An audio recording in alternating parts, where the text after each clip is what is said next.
Jadikan Yesus sebagai Tuhan dalam pekerjaan atau dalam bisnismu.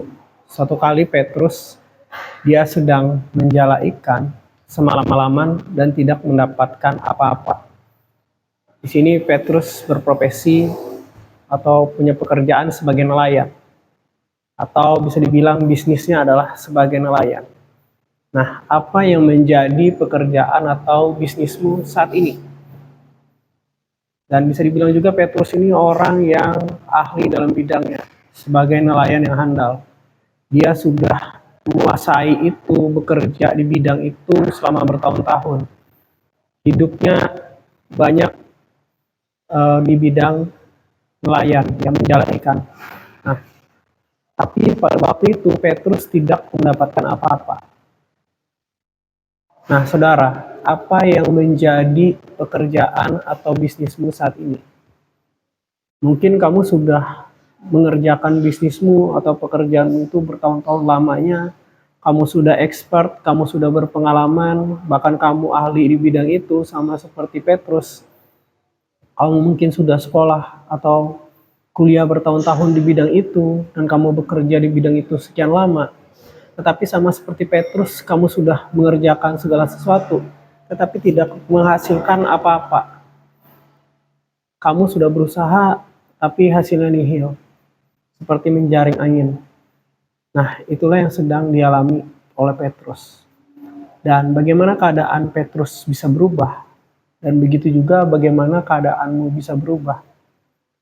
Yaitu ketika Petrus mengizinkan Yesus naik ke perahunya.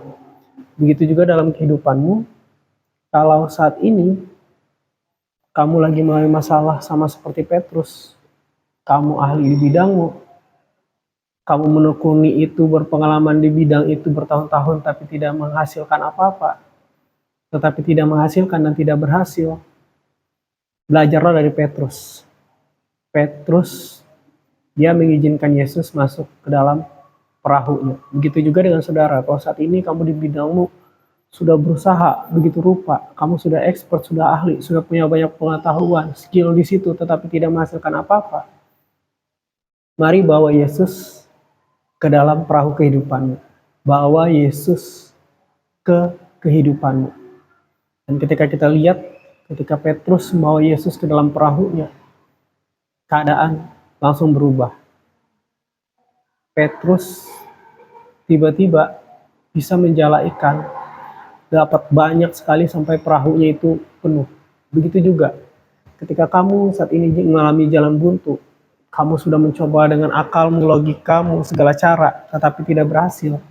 Bawa Yesus ke dalam perahu kehidupan. Dan ketika Petrus membawa Yesus ke dalam perahu kehidupannya, Tuhan Yesus berkata, bertolaklah ke tempat yang dalam dan lemparkan jalamu ke sana.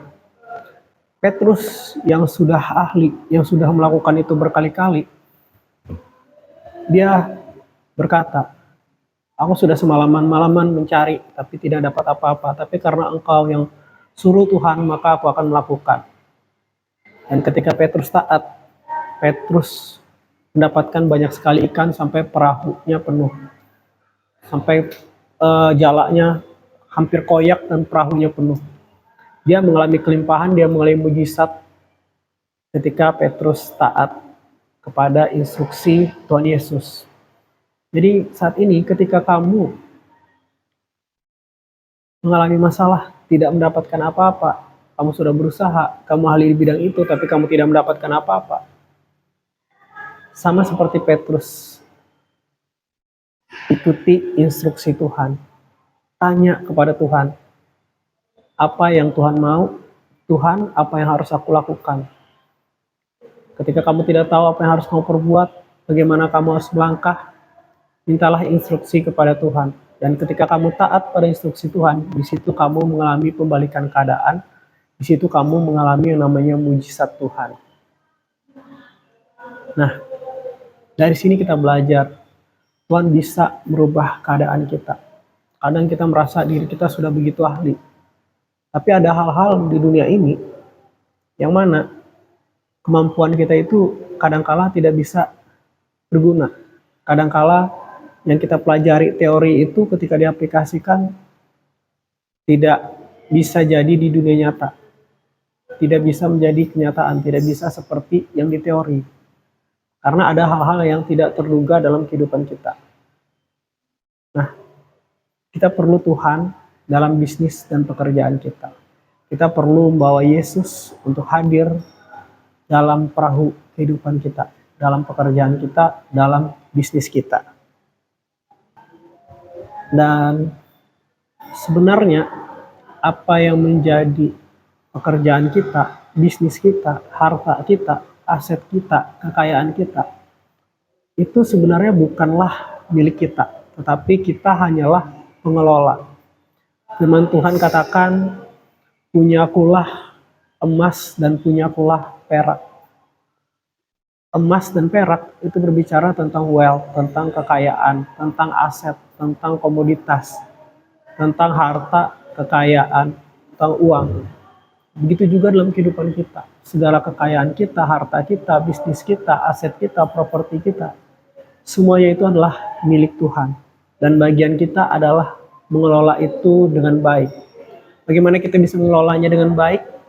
Yaitu dengan kita membawa Yesus hadir dalam kehidupan kita. Kita meminta instruksi Tuhan untuk membimbing dan menolong kita mengelola aset, harta, kekayaan, uang yang Tuhan percayakan dalam kehidupan kita.